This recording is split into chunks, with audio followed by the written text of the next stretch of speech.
Bonjour à tous, merci beaucoup d'être venus ce matin, même si on sait que le matin, forcément, un peu plus compliqué le lendemain de la soirée. Donc merci à vous, les fidèles, c'est cool. Je suis Sébastien Gonzalez d'Envol Digital. On va parler en fait aujourd'hui des formats publicitaires, les nouveaux formats publicitaires sur les réseaux sociaux. Évidemment, dans le domaine qui nous intéresse, forcément, ça va être le domaine du tourisme, ou le travel, comme on dit.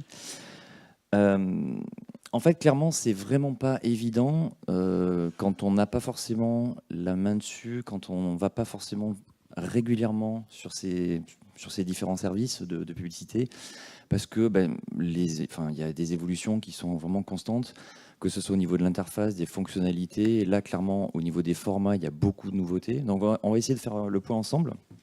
Et l'idée, c'est que ça soit interactif. On a avec nous une spécialiste que je vais vous présenter, qui va vous présenter justement ces évolutions-là. Où est-ce qu'on en est aujourd'hui? Et puis forcément, si vous avez des questions, des interrogations, n'hésitez pas, on va essayer de faire ça de manière très didactique et très pratique en même temps. Donc on a Adeline qui travaille chez We Like Travel. Alors, on ne présente plus l'agence, évidemment. Agence social média qui bosse avec des destinations assez percutantes, assez intéressantes, je trouve. Il y en a notamment qui sont dans la salle, on va dire Savoie-Mont-Blanc, et je ne le regarderai pas. On a également les îles Guadeloupe, par exemple, Visite Norway, etc. Donc c'est vrai que c'est plutôt des belles destinations. Et je pense qu'ils doivent s'éclater à bosser avec eux. Adeline, en fait, elle est responsable des différents CM et elle gère également une équipe de 8, c'est ça? Donc de 8 collaborateurs. Voilà, en gros, pour la présentation, je vais te laisser prendre le relais. C'est ça. Ok. Prendre le relais. À toi. Très bien. Déjà, merci à tous de vous être levés ce matin. Alors, je pense que certains étaient encore en train de danser il y a quelques heures sur la piste de danse. Mais tu étais là? J'étais là, mais j'ai été relativement raisonnable hier soir. Donc, plutôt que de prendre un petit Doliprane ce matin pour commencer, on va mettre un petit peu les mains dans le cambouis, ensemble, pendant 1 heure environ, sur un programme qui va vous permettre de vous réveiller en douceur. Donc, pour démarrer, je souhaitais avant tout parler des formats, refaire un point sur la philosophie du social et du média, les deux combinés.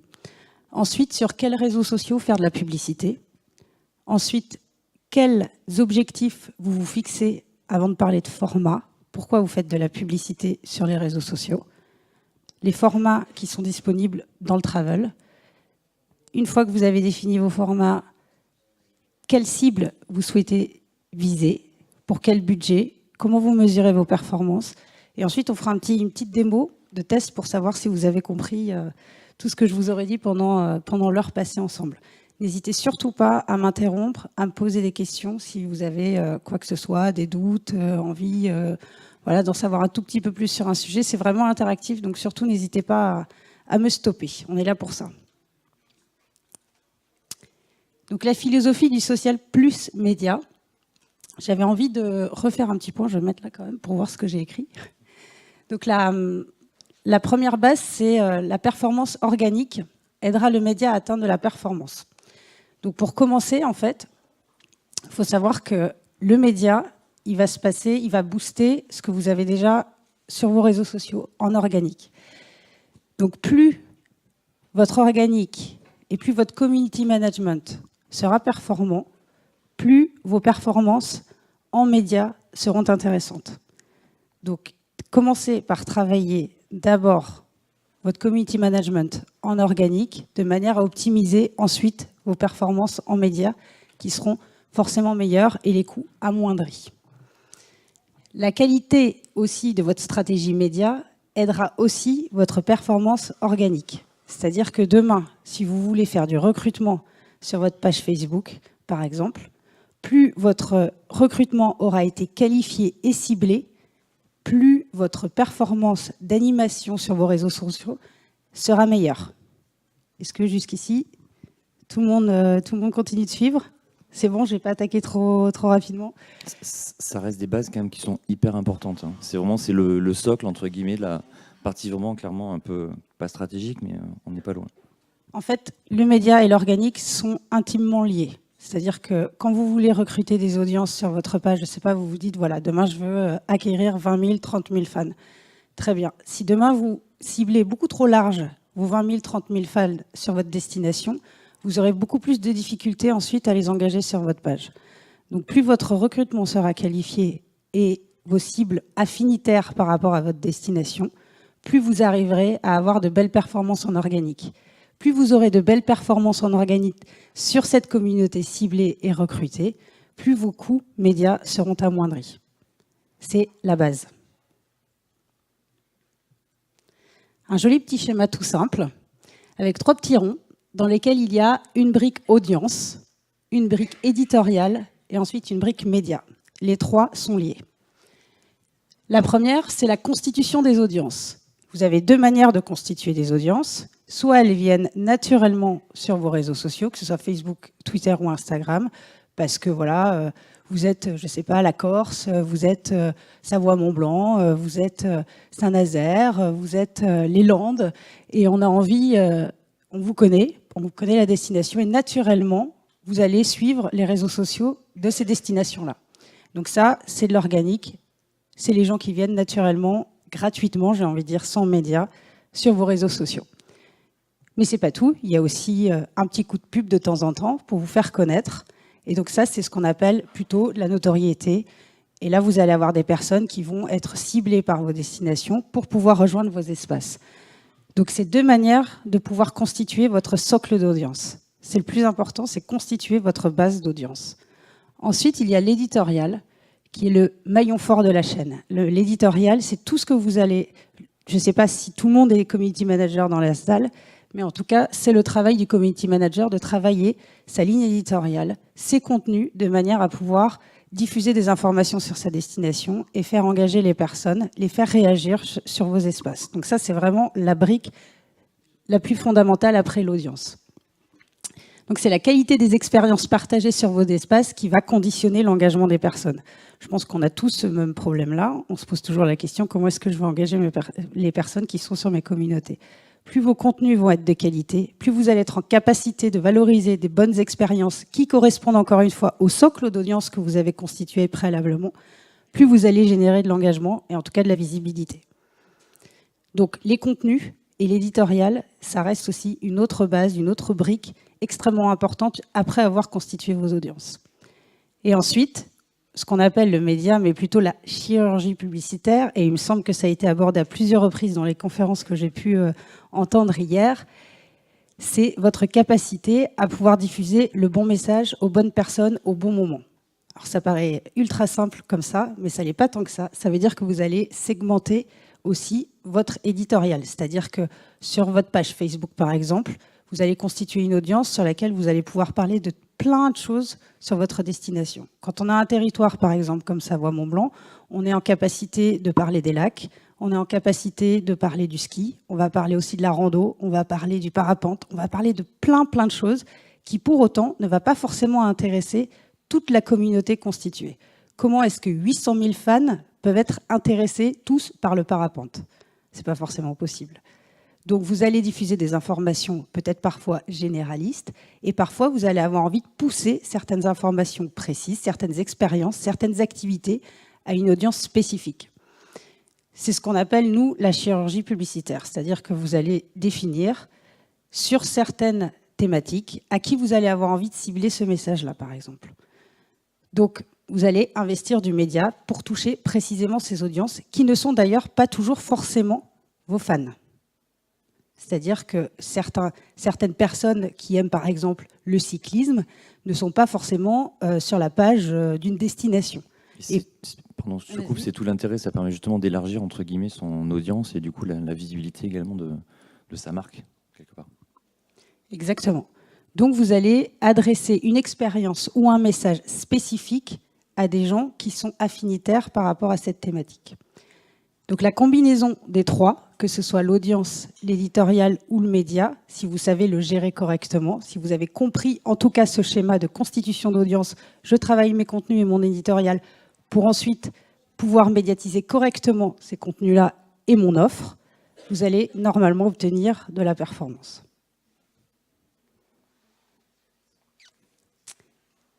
une règle. C'est qu'un contenu qui ne performe pas de manière organique sur votre page ne mérite pas forcément d'être poussé en sponsor. S'il fonctionne en organique, ça veut dire quoi? Ça veut dire qu'il plaît à ma communauté. Ça veut dire que les gens se sont engagés dessus, ils ont voulu le voir, ils ont voulu le partager. Donc, potentiellement, votre audience va être beaucoup plus en affinité avec ce contenu-là et vous allez pouvoir le pousser en sponsorisation pour le diffuser à plus de personnes. Vous le poussez, en fait, encore plus, parce que naturellement, il est engagé. Si demain, vous faites une publication qui obtient un engagement très faible ou des vues très faibles, ce n'est pas forcément que de l'engagement, hein, il y a différents objectifs, on va en reparler. Pourquoi est-ce que vous allez dépenser du budget sur ce contenu-là? Donc déjà, réfléchissez comment votre contenu peut être séduisant pour performer en organique, pour ensuite le pousser encore plus à un élargissement d'audience.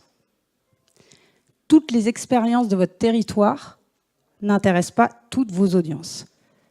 Quand vous constituez une audience de 10, 15, 20 000 fans, ou même sur Instagram des abonnés, tout n'intéresse pas tout le monde. Donc il va y avoir, encore une fois, du générique, mais il va y avoir aussi du spécifique. Donc là, je rabâche encore l'idée de la chirurgie média sur laquelle vous devez réfléchir à vos expériences et à qui vous allez vouloir les pousser précisément pour qu'elles aient un écho et un impact.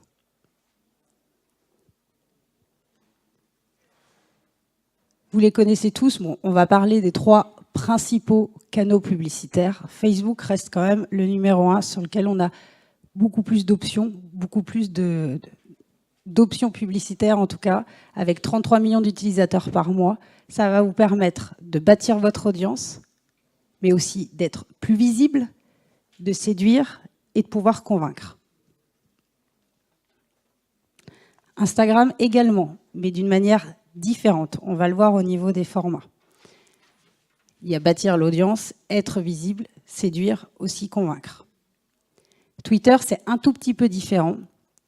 Il va permettre d'être visible, de valoriser ses résultats, mais aussi de valoriser le local. Sur Twitter, on a des lignes éditoriales. En tout cas, on peut s'adresser à des cibles qui sont complètement différentes d'Instagram et de Facebook, avec particulièrement le B2B, les ambassadeurs, les influenceurs. On a vraiment une audience qui est très spécifique sur Twitter, beaucoup plus que ne l'est Facebook ou Instagram. Juste en petite question, qui dans la salle a déjà fait de la publication sponsorisée sur Facebook? Grande majorité, ok. Sur Instagram? Un peu moins, mais c'est presque les mêmes. Et Twitter? Qu'une personne. Si, ils sont 2. Merci. Est-ce que ça vous parle déjà, les premiers éléments? Est-ce que ce sont des questions que vous vous êtes déjà posées quand vous avez fait de la publicité sur Facebook, par exemple? Vous n'êtes pas très loquace ce matin.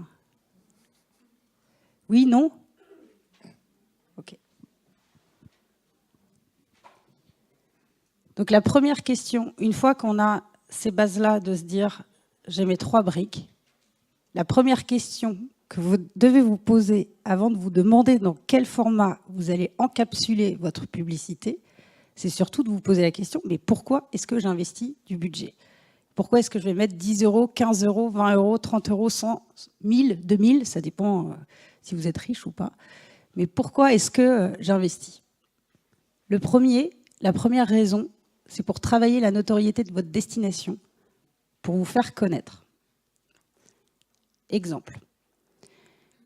Je suis partie en Corse en vacances, en Sardaigne. J'adore le littoral, le bord de mer. Mais je n'avais jamais pensé à partir en vacances à Malte. Jamais. Pourtant, je sais que c'est une destination qui offre plein de choses, mais jamais je m'étais dit, tiens, demain, moi qui aime faire de la rando, moi qui aime la culture, moi qui aime les îles, je ne suis jamais allée à Malte. Mais ça ne m'est jamais arrivé de me dire, tiens, pourquoi est-ce que je ne partirais pas à Malte pendant mes vacances? Et pourtant, dans mon feed Facebook, j'ai été targetée par une publication qui me propose, en tout cas qui vante les mérites de la destination et qui me fait me dire, tiens, pourquoi pas, après tout. J'y avais jamais pensé, j'avais jamais imaginé que je pouvais suivre la page Facebook de Malte et pour autant, j'ai été targetée dans mon feed Facebook sur une publication pour Malte. Du coup, je me suis dit, tiens, pourquoi pas? Je vais aller suivre la page, je vais voir ce qu'elle a à me proposer, et potentiellement, peut-être un jour, Malte sera une destination sur ma wishlist de vacances. Donc c'est pas fait. J'y suis déjà allée, c'est un mauvais exemple. Donc ça, c'est vraiment pour gagner en notoriété.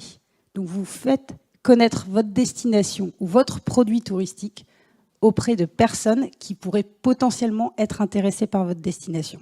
Pourquoi? Parce que j'aime le littoral, je suis déjà partie en vacances dans des îles, j'aime la rando, j'aime la culture, c'est ce que peut offrir une destination comme Malte, et ils m'ont ciblé de manière à ce que je sois targetée par une publication qui va me faire connaître la destination et peut-être, à terme, me faire venir sur leur territoire. Donc, ils amplifient un message pour pouvoir gagner en notoriété auprès d'une cible qui, pour l'instant, n'est pas leur fan.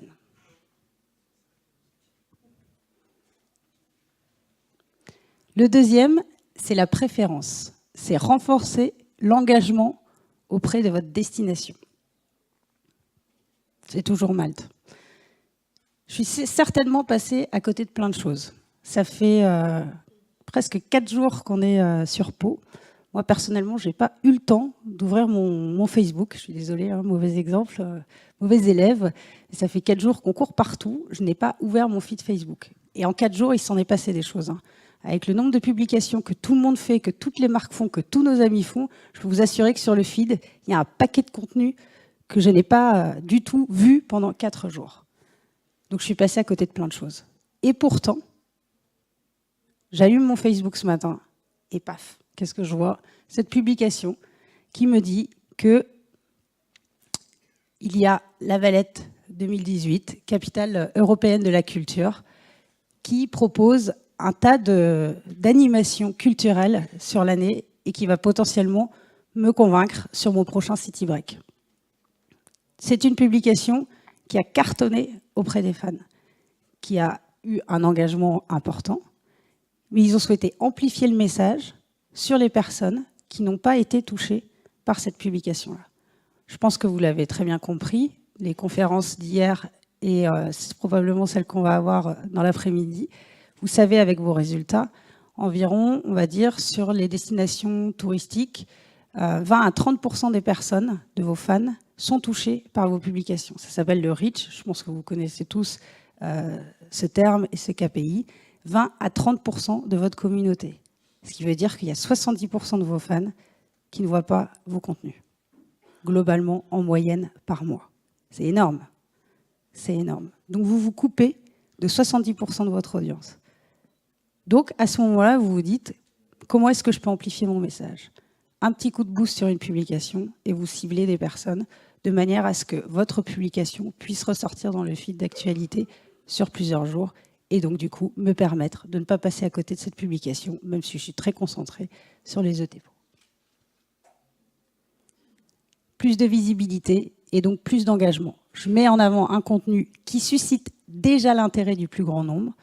Donc encore une fois, je le répète, elle a eu une bonne portée organique sur la page, elle a obtenu un bon engagement, elle a plu déjà à une majorité de ma communauté, mais j'ai quand même envie de toucher encore plus de personnes de ma communauté, puisque mon reach est, à mon sens, pas encore tout à fait suffisant. Le troisième, et ça va vous plaire, c'est amener à la consommation de séjours et réservation. Donc là, on est vraiment plus dans un objectif de transformation. Une fois que j'ai décidé que Malte potentiellement pouvait être une destination sur mes prochaines vacances, que finalement je me suis plutôt décidée à un city break, je ne me coupe pas quand même d'avoir envie d'aller skier cet hiver. Où est-ce que je vais skier? Où est-ce que je vais aller dévaler les pistes? Eh ben, j'ai ouvert mon Instagram, après avoir ouvert mon Facebook et être tombée sur cette magnifique publication de Malte, et je tombe sur une story sponsorisée de La Plagne qui me propose avec un early booking, 20% de réduction sur le forfait une saison, jusqu'au 30 octobre. C'est 15 secondes de shoot avec de l'immersif, comme vous pouvez voir, et la possibilité de swipe up. Je pense que vous connaissez tous le swipe up. et d'être redirigé vers le site de l'upline directement pour pouvoir bénéficier de mon offre et de réserver directement. Et pour ceux qui ne connaissent pas le swipe up? Pour ceux qui ne connaissent pas, il fallait être sur le bar où Electra va lire ça avec les stickers. Le swipe up, ça me permet, avec mon doigt, de soulever vers le haut comme ça l'écran et de pouvoir être automatiquement redirigé vers le site qui a été lié à la publication qui était là. Donc ça, c'est de la sponsorisation de stories. Alors, je fais une petite aparté. Sur certains comptes, à partir de 10 000 abonnés, on peut aussi en stories avoir naturellement le swipe up. Ce n'est pas réservé forcément qu'à la sponsor. Mais là, directement, je peux accéder, depuis cette publicité sponsorisée, à mon offre et à ma réservation. Alors, le swipe up, ce n'est pas un format, c'est une fonctionnalité. Donc là, le format, c'est la stories.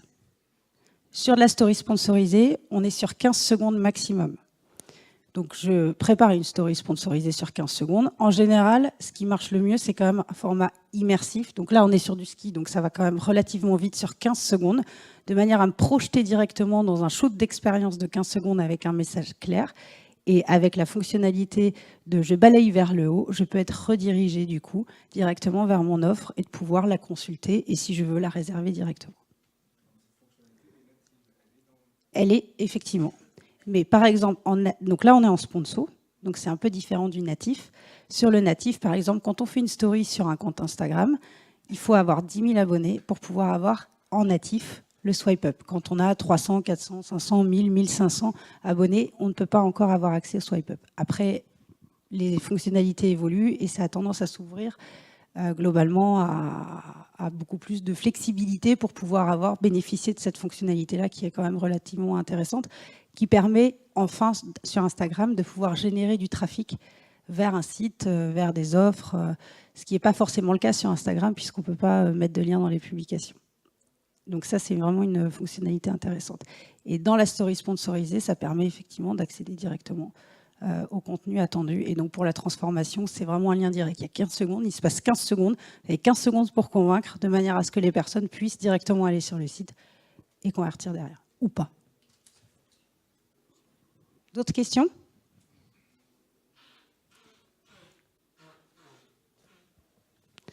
Donc ici, je le répète, générer des clics vers vos offres pour déclencher un séjour ou une consommation d'un produit touristique ou directement un achat sur votre boutique. On parle beaucoup des forfaits, enfin là je donne l'exemple des forfaits, mais il y a la possibilité aussi de renvoyer vers des boutiques. Il y a plein d'offices du tourisme qui vendent aussi des produits qui sont brandés et c'est aussi la possibilité de renvoyer directement vers vos produits si vous avez envie de les vendre directement sur Instagram. Par Instagram. Donc il y a 3 objectifs. Je ne vais pas vous demander de les reciter parce que vous avez l'air quand même un petit peu calme ce matin. Mais il y a la notoriété, la visibilité, l'engagement et la transformation, conversion. Donc ça, c'est vraiment vos 3 objectifs. Encore une fois, vous vous dites, OK, j'ai du budget, je veux investir. Comment est-ce que je fais? Qu'est-ce que je veux véritablement? J'ai ces 3 options-là. Et dans ces 3 options-là, on arrive sur les formats, justement, qui vont vous permettre de pouvoir atteindre ces objectifs-là. Donc encore une fois, vos objectifs, une fois que vous les avez définis, vous choisissez le bon format pour pouvoir atteindre justement ces objectifs-là. On parle beaucoup de Facebook et d'Instagram, mais il y a aussi Twitter. Donc sur la notoriété, je vous ai mis des petites captures écran des types de formats qu'on peut avoir. Donc sur la notoriété, à gauche, c'est ce que beaucoup d'entre vous, je ne dis pas tout le monde, a fait, mais c'est aussi faire des publications pour faire connaître pas des publications, faire une publicité pour faire connaître votre destination de manière à ce qu'ils rejoignent votre page pour pouvoir suivre les contenus que vous allez publier. Donc c'est le recrutement de fans tout simplement que vous avez dû déjà tester avec en général un texte d'accroche qui doit être assez impliquant de manière à ce qu'on puisse directement cliquer. Donc il faut aller quand même droit au but, on est quand même limité dans le nombre de textes pour les annonces. Et ça vous permet de faire connaître votre destination pour qu'ils puissent rejoindre votre page. Ensuite, sur Twitter, on a la sponsorisation des comptes et la sponsorisation aussi des tendances sur un hashtag spécifique. Donc ça vous permet de donner de la visibilité supplémentaire qui n'est pas forcément naturelle. Naturellement, vous n'allez peut-être pas aller sur le compte de Veolia France, mais quand vous arrivez dans l'interface Twitter et que vous vous connectez, vous, en tant qu'utilisateur, vous avez à gauche et à droite des comptes sponsorisés ou des tendances sponsorisées. Et à droite, on a encore sur Valoir, sur Instagram, la possibilité de sponsoriser une publication qui aura, et là le call to action, il n'est pas forcément dans le format, il est plutôt dans le texte. La différence, c'est qu'ici, on conseille de nous suivre. On ne peut pas faire du recrutement d'abonnés sur Instagram pour l'instant. Ce n'est pas un format qui existe. Donc aujourd'hui, pour pouvoir recruter des abonnés sur Instagram, on va sponsoriser une publication et le texte va inciter à suivre le compte. On pourrait exactement avoir la même publication sans avoir le suivez-nous, et là, on ferait la promotion plutôt de l'engagement de cette publication-là. Mais le biais, et c'est exactement la même chose qu'on attend aussi sur Facebook, c'est que plus vous allez pousser des publications, plus les gens vont aussi peut-être avoir envie de suivre directement le compte. Ensuite, il y a, en deuxième objectif, visibilité et engagement. J'aime beaucoup Valoir, c'est pour ça que j'ai mis beaucoup d'exemples. À gauche, sur Facebook, c'est un contenu, encore une fois, qui a été publié il y a quelques jours d'ailleurs. Vous avez tous vu que les premières neiges étaient tombées et que toutes les stations de montagne en avaient profité pour communiquer sur le sujet. Même s'il fait 26 degrés cet après-midi à Pau, il y a encore un petit peu de neige en montagne. Donc cette publication a été faite il y a quelques jours et elle a été sponsorisée puisqu'elle a obtenu un fort engagement auprès de la communauté à son démarrage. Donc on a attendu quelques heures avant de pouvoir la booster parce qu'on a voulu voir si organiquement elle fonctionnait. Quand on a vu qu'elle fonctionnait, on s'est dit tiens, on va mettre un petit budget pour la pousser encore plus loin et essayer de toucher un maximum de personnes. Donc là, on a fait un format vertical. Je ne le répète plus, je pense que vous l'avez tous compris, le format vertical sur les réseaux sociaux, c'est ce qui obtient les meilleures performances puisque c'est au format smartphone. Donc plus vous allez avoir un format qui est adapté à la consultation d'un mobile, plus vous allez optimiser vos chances aussi d'avoir de bons résultats. Encore une fois, si vous mettez une photo cracra, ça ne va pas marcher, hein. Donc il faut aussi que votre contenu soit séduisant et au bon format. Là, c'est le cas.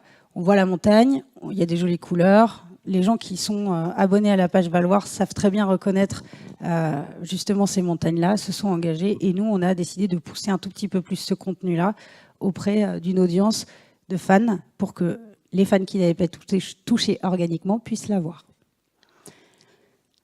Au milieu, on a une publicité aussi sur Twitter. Donc là, c'est exactement le même principe que sur Facebook ou sur Instagram. On a poussé un tweet en sponsorisé pour qu'il remonte dans le feed d'actualité. Quand vous ouvrez votre compte Twitter, je ne sais pas si vous avez fait le test, mais c'est exactement comme sur Instagram. Tous les 4, 5, 6, 10 tweets, vous avez un contenu sponsorisé. C'est exactement la même chose sur Instagram. Donc ça pousse un contenu auprès d'une audience qui potentiellement peut être aussi affinitaire. Moi, aujourd'hui, je ne suis pas FDJ Sport et pour autant, j'ai été ciblée par cette publication. Je ne sais pas si vous avez fait le test d'aller voir le compte Apple sur Twitter. Personne ? 0 tweet sur leur compte. Et pourtant, j'ai été ciblée par des publicités. Donc, ils font un max de publicité sur des contenus et pas forcément de tweets à côté. À droite, c'est le compte Instagram de Carnac Tourisme qui a fait la promotion des alignements de Carnac. Je pense que vous les connaissez tous. C'est à peu près la même publication que celle-là, sauf que vous avez vu, le call to action n'est pas forcément le même dans le texte. Là, on est vraiment sur la promotion de la publication et du contenu spécifique. Alors qu'avant, on était plutôt sur un call to action qui était « suivez-nous » et essayez de rejoindre plus par un biais de recrutement quelque part d'abonnés. Ici, on est vraiment plutôt sur de l'engagement et de la visibilité d'un contenu spécifique. Et le troisième, c'est trafic et conversion. Donc à gauche, on va avoir la promotion du marché nocturne à Carnac. Donc ici, on est plutôt sur un post lien qu'on a sponsorisé pour pouvoir directement donner des informations. Là, ça aurait pu être aussi un événement, ça aurait pu être quoi que ce soit, mais il y a un objectif de clic et de redirection vers le site internet pour informer sur justement le marché nocturne à Carnac. Donc là, quand on dit trafic et conversion, trafic, je veux générer un lien entre mes réseaux sociaux et une information que je peux avoir sur mon site internet. Donc je vais utiliser le bon format pour pouvoir générer ce trafic-là sur mon site. Demain, vous auriez fait une publication verticale comme ça avec un lien Bitly, ça aurait probablement marché, mais les gens auraient eu plutôt tendance à s'engager sur le contenu plutôt qu'à cliquer sur votre lien Bitly. Alors qu'ici, directement, quand on voit ce format-là, on clique et on est redirigé directement. Souvent, dans des formats comme ça, l'engagement est moindre. Donc alors après, vous allez me dire, oui, mais moi, ce que je veux sur ma page, c'est un bon taux d'engagement. Et moi, je vais vous répondre, ça dépend de ce que vous voulez. Réfléchissez à chaque publication. Quel est l'objectif de cette publication-là? Si votre objectif, il est de générer du trafic parce que vous avez une information spécifique sur laquelle vous voulez rediriger les gens, dans ce cas-là, ce n'est pas un format d'engagement et c'est probablement pas le premier KPI, le premier indicateur de performance que vous allez devoir regarder. Ce que vous allez vouloir regarder ici, c'est le nombre de clics que vous avez générés pour renvoyer les gens vers votre site. Et là, vous saurez si votre publication elle est performante ou pas. Mais ne confondez pas en disant j'ai pas eu d'engagement, cette publicité ne marche pas. Donc, j'arrête de parler de ce type d'information-là. Non, votre objectif, il est de générer du clic. Donc, ne vous trompez pas aussi sur les indicateurs que vous allez analyser derrière. Vous devez analyser les indicateurs en fonction de l'objectif que vous êtes fixé sur chacune des publications. Et ça, c'est le rôle du community manager. Le rôle du community manager, quand il travaille son planning éditorial, il doit savoir sur chacune de ses publications quel doit être l'impact et l'objectif. Est-ce que je veux faire de l'engagement? Est-ce que je veux faire de la conversion? Est-ce que je veux faire du clic et du trafic vers mon site spécifiquement? Est-ce que je veux faire des vues de vidéos? Qu'est-ce que je veux faire? Et donc, maximiser le choix de vos contenus et les expériences que vous avez à donner pour pouvoir générer de la performance sur chacune de vos publications. C'est ce qu'on appelle chez nous, et on en a parlé hier en conférence, le médiatorial. C'est-à-dire que le community manager, quand il prévoit son planning éditorial, il doit réfléchir à tout ça. C'est pas du pifomètre, tiens, qu'est-ce que je vais faire? Je vais mettre tel contenu, telle chose, et puis je vais analyser mon engagement. Il n'y a pas que le taux d'engagement sur les pages Facebook. Je parle beaucoup de Facebook, mais c'est aussi majoritairement là où vous êtes. Et donc, au milieu, c'est ce que je vous disais tout à l'heure, c'est le compte d'Apple qui sponsorise des contenus dynamiques. Encore une fois, c'est souvent de la vidéo, ce qui accroche dans un feed, tout ce qui est dynamique, tout ce qui bouge, accroche quand même beaucoup plus facilement l'œil. Je ne sais pas si vous avez fait le test sur un feed Twitter, mais clairement, on va s'arrêter beaucoup plus facilement sur une publication en mouvement. Donc la vidéo est un très bon choix pour ça, et on en parlait tout à l'heure sur l'histoire du swipe up Instagram. C'est pareil sur les stories sponsors, en général quand ça bouge, ça accroche beaucoup plus et ça permet d'envoyer un message beaucoup plus direct, on va dire. Et là, vous avez la possibilité d'acheter directement. Donc quand vous cliquez dessus, vous êtes redirigé directement pour pouvoir acheter l'iPhone XS Max. Et à droite, vous l'avez vu tout à l'heure dans mes exemples sur la transformation, on a effectivement l'Upline qui fait des campagnes en ce moment, comme beaucoup de stations d'ailleurs. Ils sont sur des early bookings, ils attaquent la saison dès maintenant. C'est bientôt les vacances de la Toussaint, donc les gens commencent à se préoccuper de leur réservation aussi d'hiver. Donc là aussi, c'est choisir le bon format au bon moment. Quand vous êtes d'une station et que la station ouvre au mois de décembre, vous avez 2-3 mois avant, vous faites déjà commencer à amorcer une dynamique de promotion des offres que vous avez à faire pour la saison qui démarre. On arrive je suis plutôt mauvais élève là-dessus, mais je crois que c'est dans 15 jours les vacances de la Toussaint pour tout le monde. C'est le moment où les gens commencent à se poser pour savoir qu'est-ce qu'on va faire cet hiver. Et du coup, quand vous êtes une marque et que vous avez des offres à proposer, il faut aussi réfléchir à quand est-ce que mon utilisateur va commencer à réfléchir à cette offre, à ses réservations. Quand on est, je ne sais pas, l'été par exemple, ou quand on est les îles de Guadeloupe par exemple. Les îles de Guadeloupe, on a tendance à y aller sur la période de décembre, janvier, février, mars. Vous n'allez pas communiquer à partir de décembre pour promouvoir votre destination ou vos offres, parce que vous êtes déjà beaucoup trop tard. Donc quand vous avez des offres à promouvoir, il faut quand même réfléchir sur le cycle de votre consommateur ou de votre cible et à quel moment potentiellement il est susceptible de se poser la question de quand est-ce qu'il va réserver pour venir chez vous. Et c'est à ce moment-là que vous devez pousser en sponsor l'offre qui correspond peut-être aux besoins de cette personne-là et qui va l'inciter à réserver.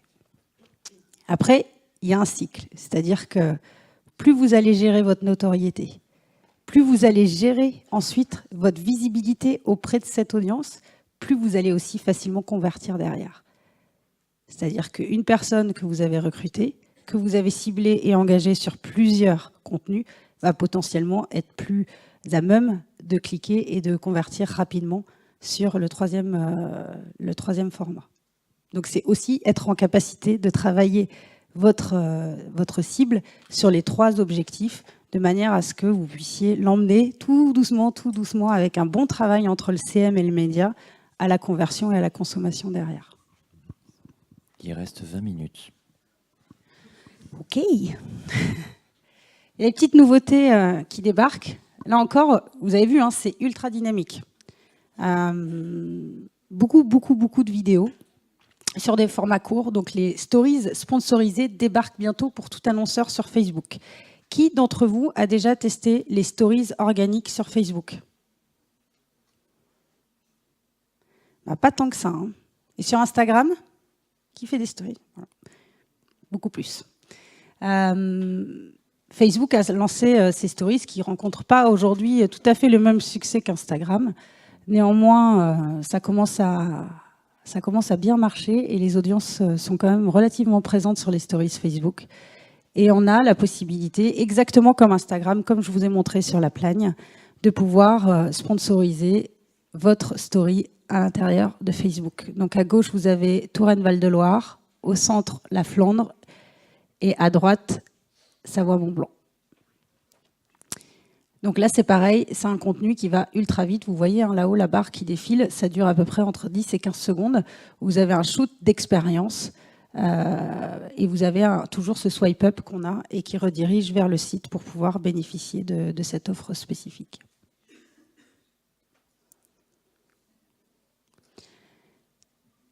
Les Instant Experience Lead, super dur à prononcer après la soirée d'hier soir.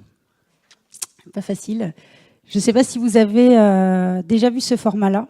Alors pour tous les CM, je ne sais pas si certains d'entre vous sont dans le groupe Facebook Canvas Examples. En tout cas, je vous recommande d'aller le regarder. C'est plutôt pas mal. Donc Canvas Example, Canvas, c'est les Instant Experience. Ils ont changé, ils ont renommé le nom du format. Et donc c'est à gauche, vous voyez, c'est Mini Cooper qui a fait un Canvas. Vous avez une petite image horizontale dans laquelle vous cliquez sur Découvrez et vous rentrez à l'intérieur de l'écran du milieu où vous avez toute une expérience qui va vous présenter la nouvelle Mini à l'intérieur du Canvas. Donc, il va vous vanter une expérience quand vous voyagez quand vous êtes au volant de votre voiture, avec les copains, vous faites de la route, vous tracez.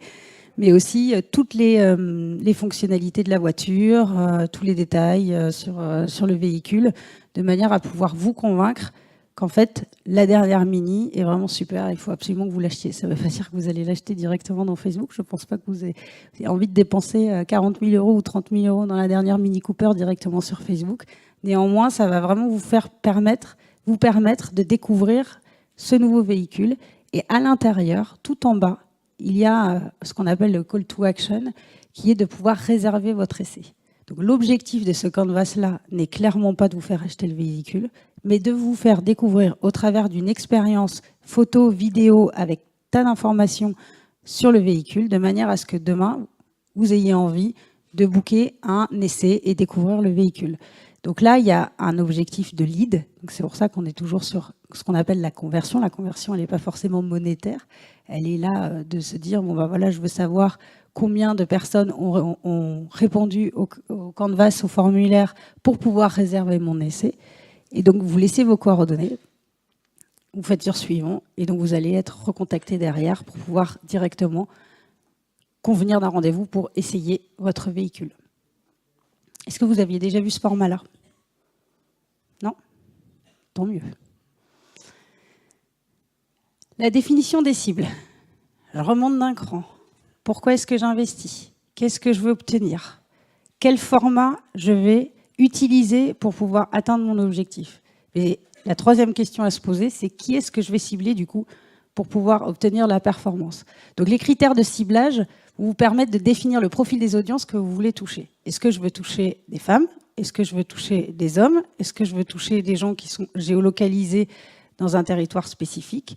Des gens qui sont en affinité avec le tourisme, l'e-tourisme, le social media, la randonnée, le cyclisme. Donc, je vais essayer d'approcher des gens en sociodémographique, par exemple, ou en affinitaire. Ces critères, il n'y a pas que cela, évidemment, mais de manière à pouvoir toucher les bonnes audiences sur mon contenu.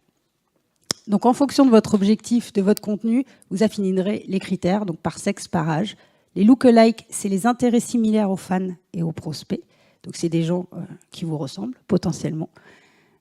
Géolocalisés par pays ou par ville. Par centre d'intérêt, donc c'est toutes les pages que vous pouvez aimer sur Facebook, les applications utilisées et autres informations que vous aurez publiées sur vous. Les connexions sur non-fans, fans ou amis des fans, mais aussi la possibilité de réintégrer votre base d'email et de CRM à l'intérieur de Facebook pour toucher des gens que vous avez déjà dans votre propre base de données hors social media.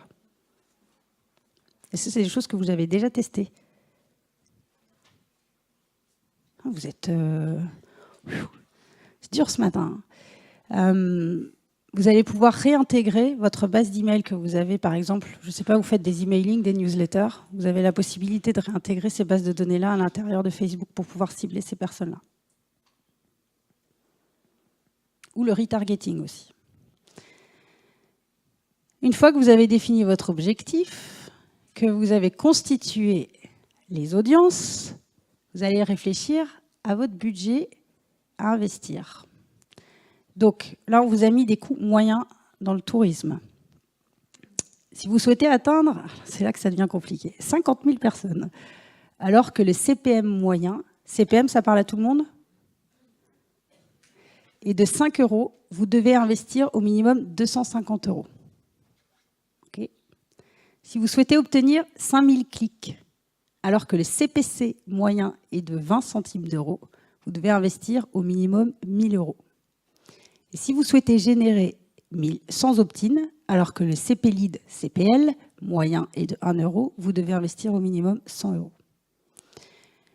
Un bon budget doit être défini par rapport aux objectifs que vous vous êtes fixés et au coût moyen. C'est comme ça que vous allez savoir si votre campagne est performante ou pas.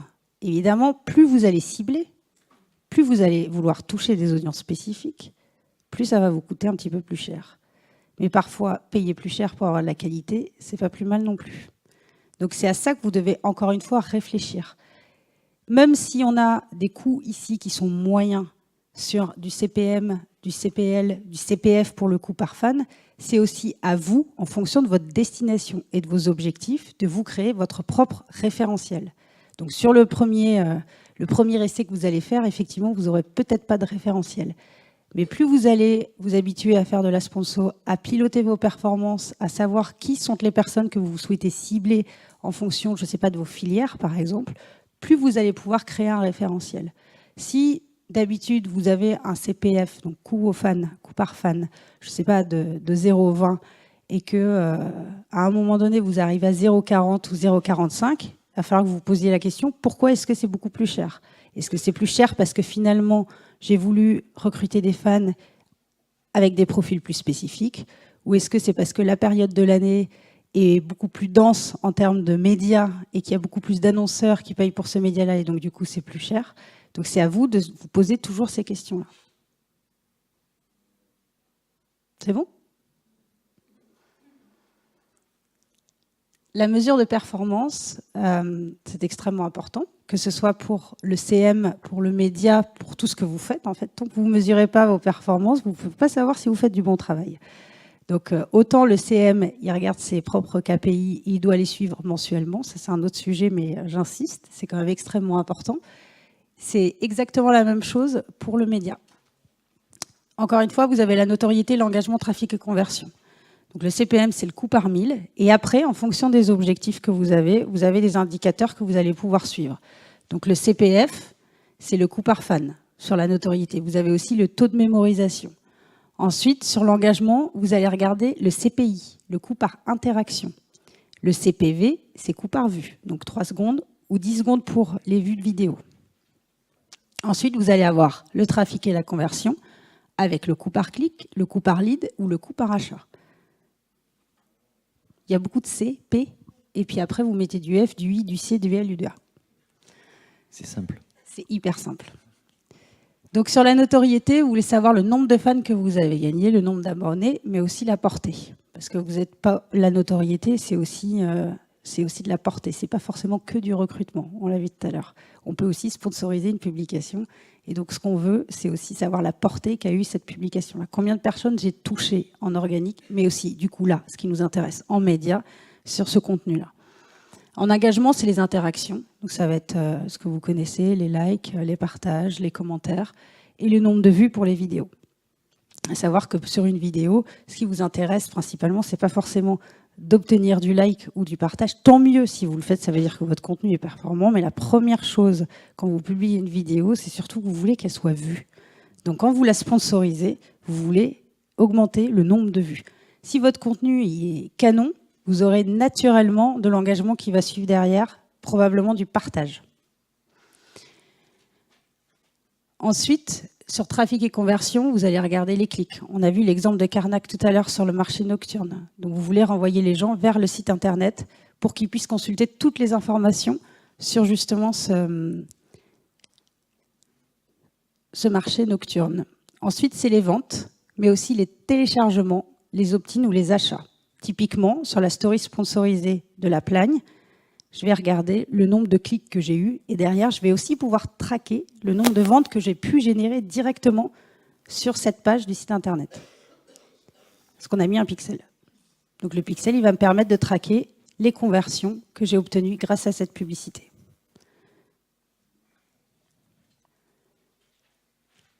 Jusqu'ici, tout va bien? Donc maintenant, vous allez bosser. Est-ce que vous savez combien de temps que je parle? 54 minutes. Ouais, ok. Donc maintenant, vous allez travailler un petit peu. En faisant cette petit exercice, si vous avez bien retenu tout ce que je vous dis depuis 54 minutes, sur un exemple très concret qu'on a mis en place, sur cette publication qui a connu un super succès organique. Donc l'organique, c'est que le CM a bien fait son boulot.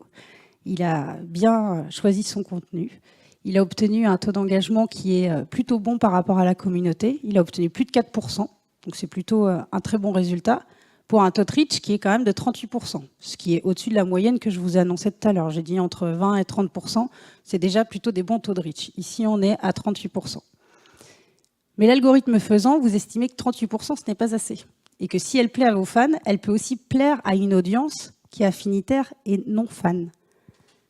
Vous disposez, vous êtes fixé, je dis ok, j'ai 60 € sur cette publication-là.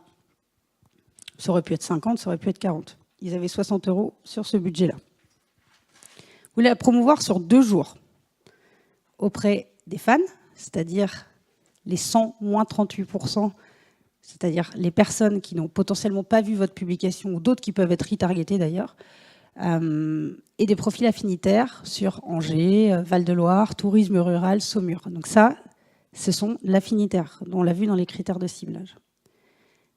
Donc je vais vous mettre une capture écran derrière, c'est vous qui bossez. Hein. Et vous allez me dire si vous pensez que je suis bien au niveau du paramétrage de ma campagne par rapport à tout ce que je viens de vous dire. Donc l'objectif, c'est quoi? Mon objectif, c'est d'obtenir plus d'engagement. Toucher plus de personnes pour obtenir plus d'engagement. Ensuite, je veux que ce soit affinitaire sur des gens qui ne sont pas forcément fans de ma page. Et j'ai 60 € pour la promouvoir sur 2 jours. Je vous laisse regarder. Ce n'est pas le jeu des 7 erreurs, mais presque. On va peut-être faire tourner le micro. Tu vois pas? Rapproche-toi, Arnaud. En haut, je vous ai mis des captures écran sur du Business Manager. Alors, je ne sais pas si tout le monde utilise le Business Manager, donc c'est pas forcément tout le monde n'est peut-être pas familier avec l'interface, mais il y a un objectif en haut de trafic, avec ensuite la possibilité de cibler. Donc là, c'est vraiment le ciblage des audiences. Donc ici, on a en haut l'audience personnalisée, les lieux. Donc ici, on a sélectionné résidents. Donc je sélectionne les résidents d'Angers. Ensuite, sur l'âge, je choisis 19-65+. Sur homme-femme, je n'ai pas choisi forcément de langue spécifique. Et sur le ciblage avancé, j'ai choisi des intérêts qui sont Angers, château d'Amboise et tourisme. Ça, c'est ce que j'ai choisi en affinitaire. Ensuite, en haut à droite, j'ai choisi d'exclure les personnes qui aiment déjà ma page. Et sur mon budget calendrier, je vous ai dit 60 € pour sponsoriser. J'ai choisi du 19 octobre à 8 h jusqu'au 19 octobre, 23h59.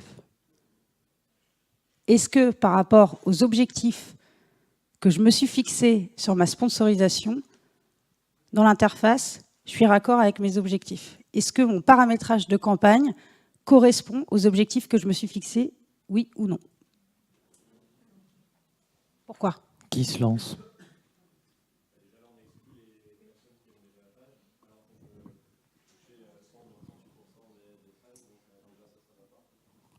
C'est bien.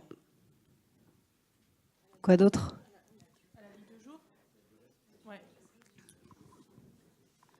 La durée n'est pas bonne, effectivement. Donc il faut toujours penser à bien modifier votre durée. Alors naturellement, j'ai refait un test ce matin, ça met une période d'1 mois. Donc il faut bien penser à rechanger ici vos paramétrages en vous disant je veux que ça dure 1 journée, 2 jours, 3 jours. Après, quand vous mettez un budget, si vous mettez 500 € à dépenser sur une journée, il va falloir pouvoir les dépenser. En fonction du ciblage que vous avez fait, vous allez peut-être potentiellement ne pas pouvoir dépenser ce budget-là. Donc votre budget va devoir aussi s'affiner en fonction des profils que vous allez vouloir cibler et de la durée. Quoi d'autre? Le ciblage, pourquoi?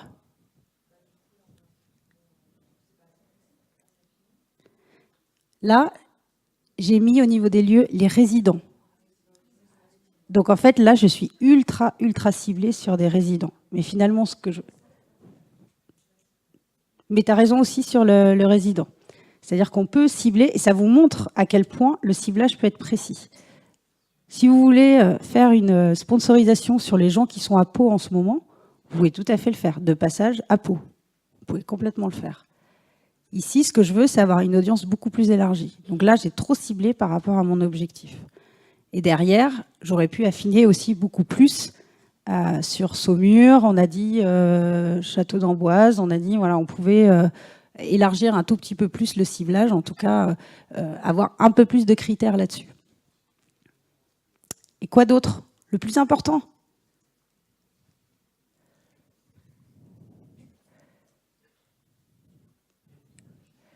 Ah, dis donc. C'est le matin. Merci. L'objectif. Vous voulez créer de l'engagement, vous êtes sur un objectif de trafic. Donc ça ne va pas. C'est exactement ce que je vous disais ce que je vous répète depuis 1 heure.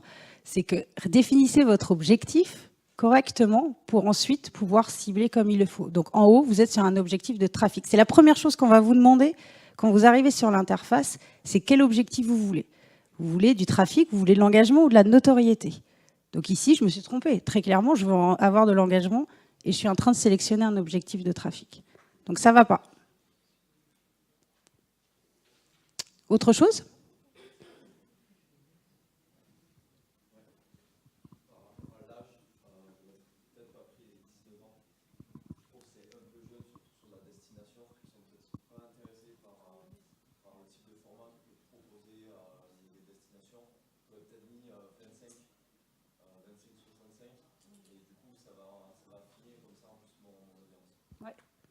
Ici, on a laissé 19,65, mais effectivement, tu peux affiner un petit peu plus.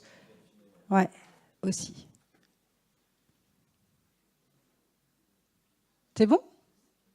Ça vous paraît clair? Ok. Quels résultats ils ont obtenus avec ces 60 €?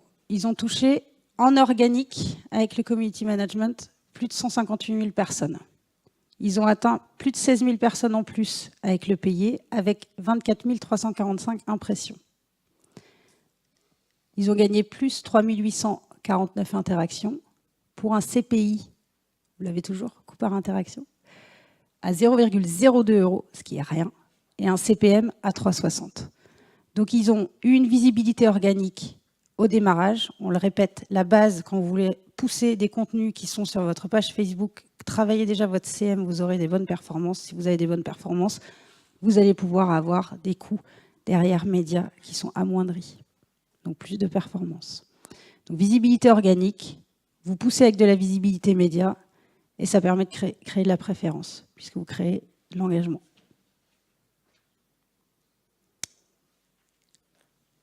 En conclusion, travailler votre CM et vos contenus, c'est la base.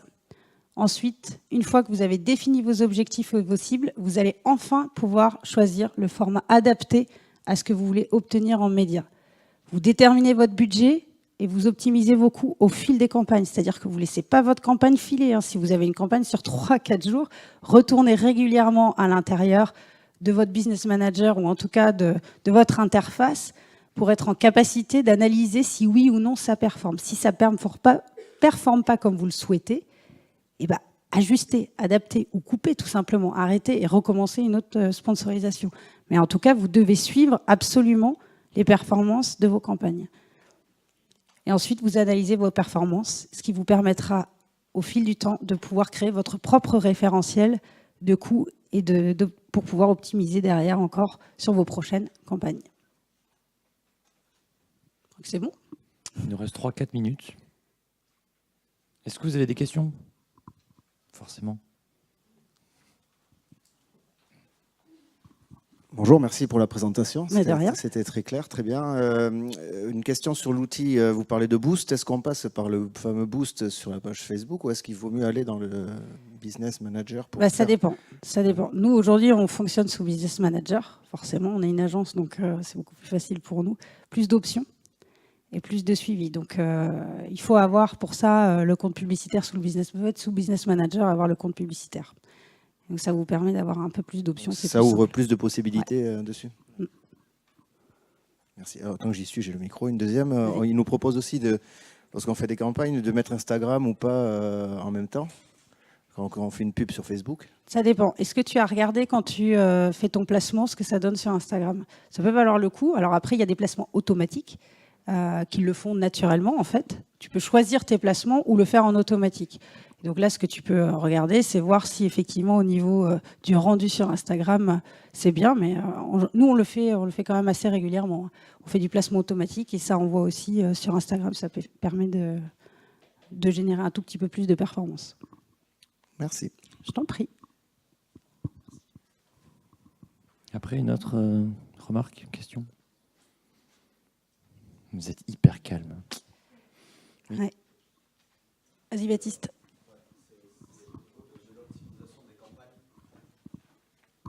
Donc déjà, merci pour la présentation. Au niveau de l'optimisation des campagnes, beaucoup de professionnels disent qu'il faut laisser vivre la publication à peu près 24 à 48 heures avant de pouvoir l'optimiser. Est-ce que c'est une règle qui est vraie? Voilà, qu'est-ce que vous en pensez en fait? On fait les deux. On fait même 3. C'est-à-dire que ça nous arrive de programmer la sponsorisation. C'est-à-dire que on travaille en général sur des calendriers éditoriaux à peu près à 1 mois, nous, chez We Like Travel. Donc, on essaye, dans ce travail de construction du planning éditorial, d'évaluer en amont la performance qu'on va obtenir en organique sur les publications. On sait qu'il y a des publications qui vont forcément mieux marcher que d'autres. Et ton travail, si tu as un objectif à atteindre de taux d'engagement à peu près par mois, c'est de te dire comment est-ce que je fais pour atteindre ce taux d'engagement-là. Donc, tu vas travailler tes contenus autour de ton objectif fixé au démarrage. Donc, tu vas te dire, bon, ben voilà, dans mon mois, je vais essayer d'obtenir sur 4, 5, 6 publications plus de 2% de taux d'engagement ou 3% de taux d'engagement. Et si j'arrive à bien faire mon travail de community manager et de bien anticiper tes potentielles performances, tu peux programmer ta publication, ta sponsorisation en même temps que tu programmes ta publication. Donc, tu as cette option-là. Tu as aussi l'option de te dire, je la laisse vivre 2-3 heures. Si je vois qu'au bout de 2-3 heures, elle part bien en organique, je la sponsorise derrière. Et c'est ce qu'on a fait. Cet exemple m'a beaucoup marqué sur Valoir il y a 1 an et demi. Ils ont fait un live un matin sur le chien de traîneau. Et le live a cartonné. Il est parti en organique à fond. Et on s'est dit, on attend 2-3 heures, on a regardé les performances et au bout de 2-3 heures, on a dit, allez, on pousse un peu en média parce que là, ça va amplifier encore plus le message et donc les performances. Donc, on a attendu 2-3 heures. Après, tu peux aussi attendre de la laisser vivre un tout petit peu plus longtemps et la laisser, on va dire, mourir entre guillemets en organique parce qu'au bout de 48 heures, ta publication en organique, elle a quand même beaucoup moins de puissance. Et donc après, tu la repousses derrière parce que potentiellement, ton message, il n'est pas uniquement viable sur les 2, 3, 4, 5 jours et tu peux le sponsoriser même 5 jours, 10 jours après si tu as envie que cette publication continue de tourner. Donc en fait, c'est à toi de décider et de regarder tes performances sur ta page et de te dire, voilà, qu'est-ce que je fais? Est-ce que je pousse maintenant? Est-ce que je pousse pas maintenant? Est-ce que j'ai fait bien mon travail en tant que CM et je sais que ça va marcher et du coup, je la pousse directement à la publication? Ou est-ce que j'attends un petit peu et je le fais après? Et c'est pour ça que j'insiste, c'est vraiment un lien entre ce qui se passe sur votre page en tant que community manager. Vous devez savoir gérer aussi ce potentiel média derrière et l'impact que ça va avoir. Vous devez avoir cette finesse, cette vision, même si techniquement, c'est peut-être pas vous qui le réalisez. Nous, chez We Like Travel, il y a aussi d'autres personnes qui s'occupent spécifiquement du média. Mais le CM doit anticiper sur son planning et sur ses contenus organiques. Et derrière, il va pouvoir dire, bon ben voilà, là je pousse pas, là c'est intéressant, là c'est pas intéressant. Et donc il va utiliser l'outil média pour pouvoir viraliser son contenu qui est déjà performant en organique. Donc c'est à toi d'avoir cette finesse-là. Une autre remarque, une dernière? Non? Ben merci, en tout cas, c'était très clair. Merci à vous. Je ne sais pas ce qu'il y a après dans le programme, mais bonne journée et voilà. À plus tard. Merci.